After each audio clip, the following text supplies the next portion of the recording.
Hi everyone, Librarian Barron Angell here with another board game demo from our Library of Things. I'm here with our clerk Beth Pskowski once again, and today's game is a German game called Labyrinth.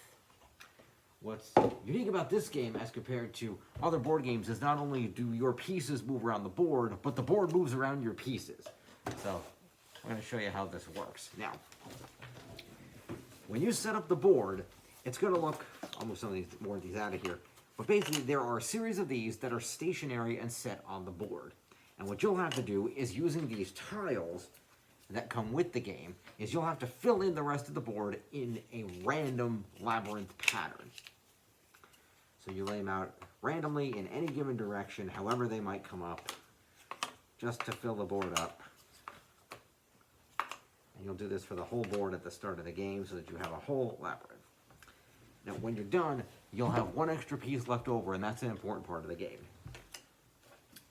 You can play with up to 4 people. There are 4 pieces here. And so you'll pick the colors you want to start, and each character starts on their colored dot in that corner of in one of the 4 corners of the board.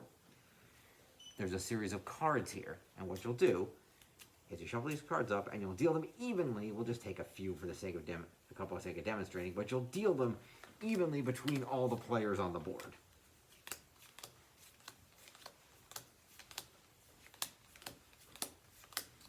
Just split them all.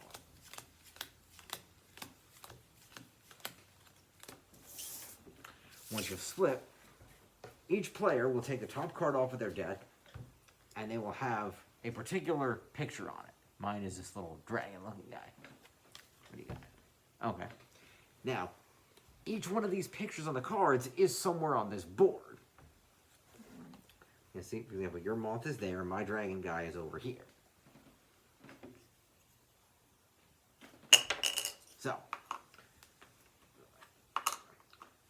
So, the goal of your player is to get from your starting point to the object on your card to get onto that square.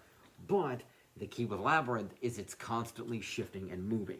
As you can see, there are a lot of different dead ends, there are rock paths everywhere. So you have to create an open path for your character. And the way you do that is by starting your turn with the extra piece and inserting it anywhere one of these yellow arrows appears along the board. There are 3 on each of the 4 sides of the board. So you have a total of 12 possible places you can put one of these in. And what will happen when you do that is you'll insert your piece and shift the labyrinth board, causing a piece to come out the other side. No, that's what the piece I got to play. Right. And once that happens, once you've shifted the board, you then have the ability to take your piece and move it as far along the open path as you can or want to. You also don't have to move at all. That is the choice of the player. And you can move along the player. And so if you can't reach your goal by shifting the labyrinth, you want to try to move as close to it as you can. Now, obviously, your opponent is generally not going to know what you're trying to get to. But if they have a suspicion, they may try to shift the board to sabotage you, whilst also trying to give themselves an advantage to get toward their goal.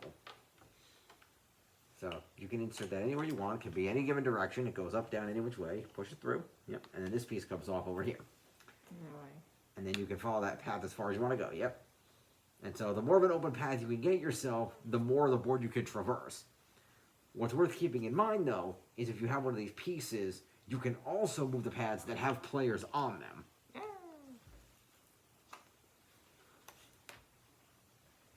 So you can end up having players moved into a place that they didn't intend to be, which can potentially mess them up. So that's a good way to sabotage your opponents.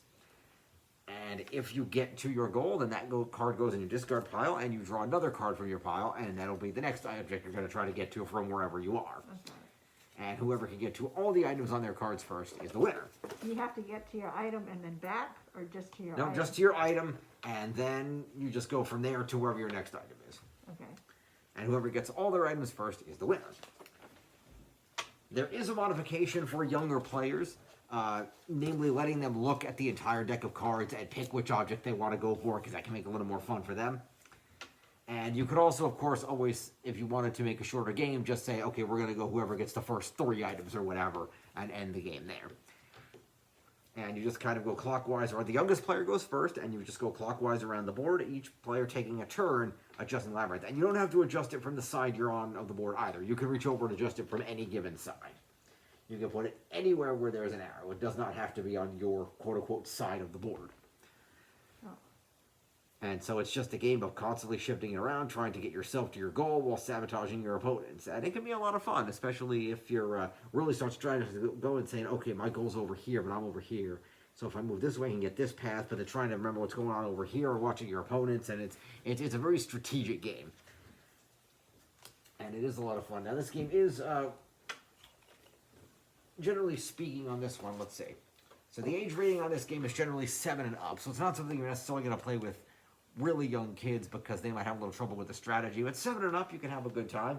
And you need a minimum of 2 players, obviously. And you can have up to 4 because there are 4 pieces and 4 corners of the board to start on. And it's just a really fun strategy game. More strategy than a lot of other games because of the board shifting around you, which is not something you see in a lot of board games.